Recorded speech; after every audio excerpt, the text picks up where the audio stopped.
Hello ನಮಸ್ಕಾರ, welcome to my channel. ನಮ್ಮ ಹೆಣ್ಮಕ್ಳುಗಳಿಗೆ ಮನೆ ಕೆಲಸ ಮಾಡಿ ಅಥವಾ ಹೊರಗೆಲ್ಲರೂ ಹೋಗಿ ಬಂದು ಅಡುಗೆ ಮಾಡೋಕ್ಕೆ ಮೂಡಿಲ್ಲಪ್ಪ, ಇಂಟ್ರೆಸ್ಟ್ ಇಲ್ಲ ಅನ್ನೋರಿಗೆ ಈ ರೆಸಿಪಿ ಯೂಸ್ ಆಗ್ಬೋದು.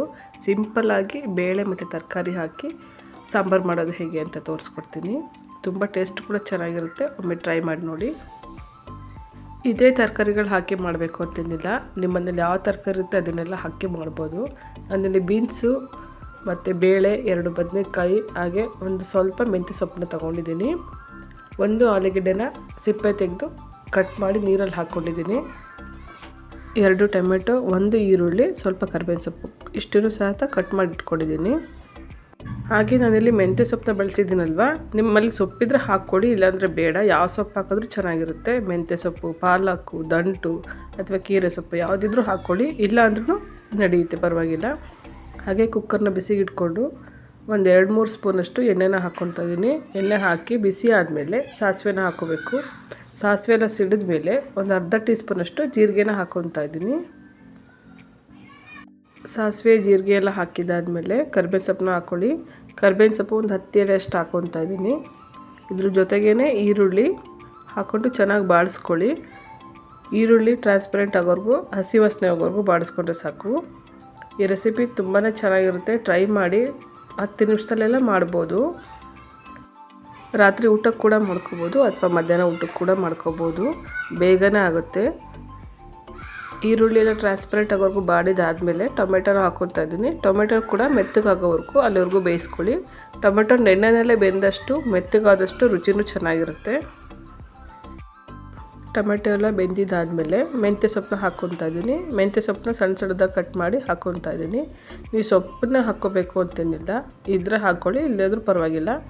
ಮೆಂತ್ಯ ಸೊಪ್ಪೆಲ್ಲ ಕಹಿಯಾಗಿರೋದೆಲ್ಲ ಹೋಗ್ಬೇಕಲ್ವ, ಅದಕ್ಕೋಸ್ಕರ ಎಣ್ಣೆದೆಲ್ಲ ಚೆನ್ನಾಗಿ ಬಾಡಿಸ್ಕೊತಾ ಇದ್ದೀನಿ.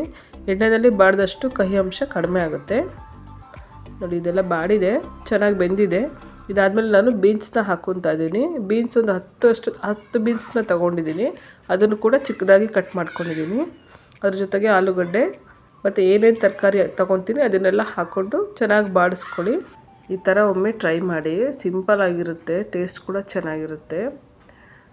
ವರ್ಕಿಂಗ್ ವುಮೆನ್ಸ್ಗಂತೂ ತುಂಬಾ ಚೆನ್ನಾಗಿರುತ್ತೆ ಈ ರೆಸಿಪಿ. ಹಾಗೆ ಇದ್ರ ಜೊತೆಗೇ ತೊಗರಿಬೇಳೆನ ತೊಳ್ಕೊಂಡು ಹಾಕ್ಕೊತಾ ಇದ್ದೀನಿ. ಅರ್ಧ ಬೌಲಷ್ಟು ತೊಗರಿಬೇಳೆನ ತೊಗೊಂಡಿದ್ದೀನಿ. ಅರ್ಧ ಬೌಲ್ ಹಾಕ್ಕೊಂಡ್ರೆ ಸಾಕು, ಒಂದು 2-3 ಜನ ಊಟ ಮಾಡ್ಬೋದು. ಜಾಸ್ತಿ ಬೇಕು ಅಂದರೆ ನೀವು ಜಾಸ್ತಿ ಹಾಕ್ಕೋಬೋದು. ಹಾಗೆ ಬದನೆಕಾಯಿನೂ ಕೂಡ ಕಟ್ ಮಾಡಿ ತೊಳೆದು ಹಾಕ್ಕೊತಾ ಇದ್ದೀನಿ.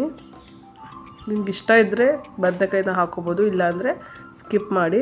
ಯಾವ ತರಕಾರಿನಾದ್ರು ಹಾಕ್ಕೊಳ್ಳಿ. ಅದ್ರ ಜೊತೆಗೇ ರುಚಿಗೆ ತಕ್ಕಷ್ಟು ಉಪ್ಪು, ಹಾಗೆ 1/4 ಟೀ ಸ್ಪೂನಷ್ಟು ಅರಿಶಿನ ಪುಡಿನ ಹಾಕ್ಕೊಂಡು ಬಾಡಿಸ್ಕೊಳ್ಳಿ. ಎಲ್ಲ ಎಣ್ಣೆಯಲ್ಲಿ ಚೆನ್ನಾಗಿ ಬಾಡಬೇಕು. ಹೆವಿಯಾಗಿ ಮಸಾಲೆ ತಿನ್ನೋಕ್ಕೆ ಇಷ್ಟಪಡ್ದಲೆ ಸಿಂಪಲ್ಲಾಗಿ ತೆಳ್ಳಗೆ ಸಾಂಬಾರು ಇರಬೇಕು, ತರಕಾರಿ ಸಾಂಬಾರು ಅನ್ನೋರಿಗೆ ಇದು ಯೂಸ್ಫುಲ್ ಆಗುತ್ತೆ. ಒಮ್ಮೆ ಟ್ರೈ ಮಾಡಿ. ಹಾಗೆ ನಾನು ಖಾರಕ್ಕೆ ಸಾಂಬಾರು ಪೌಡ್ರನ್ನ ಬಳಸ್ತಾ ಇದ್ದೀನಿ. 1-1.5 ಟೇಬಲ್ ಸ್ಪೂನಷ್ಟು ಸಾಂಬಾರು ಪೌಡ್ರು. ನಿಮಗೆ ಖಾರ ಜಾಸ್ತಿ ಬೇಕು ಅಂದರೆ ಖಾರನ ಜಾಸ್ತಿ ಹಾಕ್ಕೊಬೋದು. ಸಾಂಬಾರು ಪೌಡ್ರೆಲ್ಲ ಹಾಕಿದ್ದಾದಮೇಲೆ ಎಣ್ಣೆಯಲ್ಲಿ ಬಾಡಿಸ್ಕೊಳ್ಳಿ. ಬಾಡಿದಾದಮೇಲೆ ನಾನಿಲ್ಲಿ ನೀರನ್ನ ಹಾಕ್ಕೊತಾ ಇದ್ದೀನಿ. 2-2.5 ಲೋಟದಷ್ಟು ನೀರನ್ನ ಹಾಕ್ಕೊತಾ ಇದ್ದೀನಿ. ನಿಮಗೆ ನೀರು ಎಷ್ಟು ಬೇಕು ನೋಡಿಕೊಂಡು ಹಾಕ್ಕೊಳ್ಳಿ. ನೀರೆಲ್ಲ ಹಾಕಿದ್ದಾದಮೇಲೆ ರುಚಿ ನೋಡಿಕೊಂಡು ರುಚಿಗೆ ತಕ್ಕಷ್ಟು ಉಪ್ಪನ್ನ ಹಾಕ್ಕೊಬೇಕು. ನೀರು ಚೆನ್ನಾಗಿ ಕುದಿ ಬರಬೇಕು. ನಾವು ತರಕಾರಿ ಬೇಳೆಗೆ ಮಾತ್ರ ಬೇಯೋದಕ್ಕೆ ಮಾತ್ರ ಸ್ವಲ್ಪ ಉಪ್ಪು ಹಾಕಿದಲ್ವ, ಹಾಗಾಗಿ ಇವಾಗ ಇನ್ನೂ ಸ್ವಲ್ಪ ಉಪ್ಪನ್ನ ಹಾಕ್ಕೊತಾ ಇದ್ದೀನಿ. ಉಪ್ಪೆಲ್ಲ ಹಾಕಿದ್ದಾದಮೇಲೆ ಚೆನ್ನಾಗಿ ಮಿಕ್ಸ್ ಮಾಡಿಬಿಟ್ಟು ಆ ನೀರು ಚೆನ್ನಾಗಿ ಕುದಿ ಬರಬೇಕು, ಅಲ್ಲಿವರೆಗೂ ಕುದಿಸ್ಕೊಳ್ಳಿ. ನಮ್ಮ ಚಾನೆಲ್ನ ಸಬ್ಸ್ಕ್ರೈಬ್ ಮಾಡ್ಕೊಳ್ಳಿ. ಸಬ್ಸ್ಕ್ರೈಬ್ ಮಾಡ್ಕೊಳ್ಳದಲ್ಲೇ ತುಂಬ ಜನ ನೋಡ್ತಿದ್ದೀರಾ, ದಯವಿಟ್ಟು ಸಬ್ಸ್ಕ್ರೈಬ್ ಮಾಡ್ಕೊಂಡು ನೋಡಿ, ಕಮೆಂಟ್ ಮಾಡಿ, ರೆಸಿಪಿನ ಟ್ರೈ ಮಾಡಿ, ಲೈಕ್ ಮಾಡಿ. ಇಷ್ಟ ಆದರೆ ಫ್ಯಾಮಿಲಿ ಆ್ಯಂಡ್ ಫ್ರೆಂಡ್ಸ್ಗೆ ಶೇರ್ ಮಾಡಿ. ನೋಡಿ, ಇವಾಗೆಲ್ಲ ನೀರೆಲ್ಲ ಚೆನ್ನಾಗಿ ಕುದೀತಾ ಇದೆ. ಈ ಟೈಮಲ್ಲಿ ಒಂದು ಸಲ ಮಿಕ್ಸ್ ಮಾಡಿಕೊಂಡು ಕುಕ್ಕರ್ ಲಿಡ್ನ ಕ್ಲೋಸ್ ಮಾಡ್ಕೋಬೇಕು. 2-3 ವಿಷಲ್ ಬಂದರೆ ಸಾಕು. ಬೇಳೆ ತರಕಾರಿ ಎಲ್ಲ ಚೆನ್ನಾಗಿ ಬೆಂದಿರುತ್ತೆ.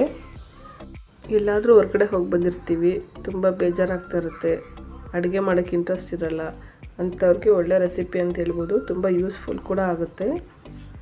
10 ನಿಮಿಷದಲ್ಲೆಲ್ಲ ಕ್ವಿಕ್ಕಾಗಿ ಮಾಡಿಬಿಡ್ಬೋದು. ನೋಡಿ, ಕುಕ್ಕರ್ನ ವಿಷಲ್ ಬಂದು ತಣ್ಣಗಾಗಿದೆ. ತರಕಾರಿ ಸೊಪ್ಪು ಬೇಳೆ ಎಲ್ಲ ಚೆನ್ನಾಗಿ ಬೆಂದಿದೆ. ನಿಮಗೆ ಸ್ವಲ್ಪ ಸಾಂಬಾರು ಗಟ್ಟಿ ಬೇಕು ಅಂತಿದ್ರೆ ಸ್ವಲ್ಪ ಬೇಳೆನ ಜಾಸ್ತಿ ಹಾಕ್ಕೊಳ್ಳಿ. ನಾನು ಸ್ವಲ್ಪ ತೆಳ್ಳಗೆ ಮಾಡಿದ್ದೀನಿ. ಯಾಕಂದರೆ ತೆಳ್ಳಗಿದ್ರೆ ಸಾಂಬಾರು ರುಚಿ ಇರುತ್ತೆ ಅಂತೇಳಿ ನಾನು ತೆಳ್ಳಗೆ ಮಾಡ್ಕೊಂಡಿದ್ದೀನಿ. ಈ ಸಾಂಬಾರು ಮಾಡಿದ್ದೀನ ಸಿಂಪಲಾಗಿ ವೈಟ್ ರೈಸ್ನ ಮಾಡ್ಕೊಂಡಿದ್ದೀನಿ. ವೈಟ್ ರೈಸ್ ಜೊತೆಗೆ ಬಾಯ್ಲ್ಡ್ ಎಗ್ನ ಮಾಡಿದ್ದೀನಿ. ನಾನ್ ವೆಜ್ ತಿನ್ನೋರಾದರೆ ಬಾಯ್ಲ್ಡ್ ಎಗ್ನ ತೊಗೊಳ್ಳಿ, ಇಲ್ಲಾಂದರೆ ಹಪ್ಳ ಅಥವಾ ಬೇರೆ ಏನಾದರೂ ಸೈಡ್ಸ್ ತೊಗೊಳಿದ್ರು ನಡೆಯುತ್ತೆ. ನೋಡಿ, ವೈಟ್ ರೈಸ್ ಜೊತೆಗೆ ಬಾಯ್ಲ್ಡ್ ಎಗ್ಗು ಹಾಗೆ ಉಪ್ಪಿನಕಾಯಿ ಇಷ್ಟಿದ್ರೆ ಸಾಕು. ಹೊಟ್ಟೆ ಕೂಡ ತುಂಬುತ್ತೆ, ಆರೋಗ್ಯ ಕೂಡ ತುಂಬ ಒಳ್ಳೆಯದು. ಸೊಪ್ಪು ತರಕಾರಿ ಎಲ್ಲ ಬಳಸಿದ್ದೀವಲ್ವ, ಮಕ್ಕಳಿಗೂ ಕೂಡ ತುಂಬ ಒಳ್ಳೆಯದು. ಈ ಥರ ಮಾಡಿಕೊಡಿ. ತುಂಬ ಖಾರನೂ ಅನಿಸಲ್ಲ ಮಕ್ಕಳಿಗೆ, ಮಸಾಲೆನೂ ಅಂತ ಅನಿಸೋದಿಲ್ಲ. ಅದ್ರ ಜೊತೆಗೆ ತುಪ್ಪ ಹಾಕ್ಕೊಂಡು ತಿಂದ್ರಂತೂ ತುಂಬ ರುಚಿಯಾಗಿರುತ್ತೆ. ನಾನು ತುಪ್ಪ ಹಾಕ್ಕೊಂಡು ತಿಂತಾಯಿದ್ದೀನಿ. ತುಪ್ಪ ಬೇಡ ಅನ್ನೋರಿಗೆ ಸ್ಕಿಪ್ ಮಾಡ್ಬೋದು. ನೋಡಿ, ಬೇಳೆ ತರಕಾರಿ ಎಲ್ಲ ಚೆನ್ನಾಗಿ ಬೆಂದಿದ್ದೆಲ್ಲ, ರುಚಿ ಕೂಡ ಅಷ್ಟೇ ಚೆನ್ನಾಗಿತ್ತು. ಒಮ್ಮೆ ಟ್ರೈ ಮಾಡಿ. ನಾನ್ ವೆಜ್ ತಿನ್ನಲ್ಲ ಅನ್ನೋರಿಗೆ ಹಪ್ಪಳ ಬಳಸ್ಕೋಬೋದು ಅಥವಾ ಬೇರೆ ಏನಾದ್ರು ಸೈಡ್ಸ್ ತೊಗೋಬೋದು. ನಾನಿಲ್ಲಿ ಬಾಯ್ಲ್ಡ್ ಎಗ್ನ ಮಾಡಿದ್ದೀನಿ, ಜೊತೆಗೆ ಉಪ್ಪಿನಕಾಯಿ ಇದ್ರಂತೂ ಊಟ ಕಂಪ್ಲೀಟೇ ಆಗಲ್ಲ, ತುಂಬ ಚೆನ್ನಾಗಿರುತ್ತೆ. ಹಾಗೆ ನಮ್ಮ ಚಾನಲ್ನ ನೋಡ್ತಿರೋರು ಸಬ್ಸ್ಕ್ರೈಬ್ ಮಾಡ್ಕೊಳ್ಳಿ, ಸಪೋರ್ಟ್ ಮಾಡಿ. ಏನಿಸ್ತು ಅಂತೇಳಿ ಕಮೆಂಟ್ ಮಾಡಿ. ಹೀಗೆ ಒಳ್ಳೊಳ್ಳೆ ರೆಸಿಪಿ ಹಾಗೆ ಸಿಂಪಲಾಗಿ ರೆಸಿಪಿ ತೊಗೊಂಡು ಬರ್ತೀನಿ ಮತ್ತೆ. Thanks for watching.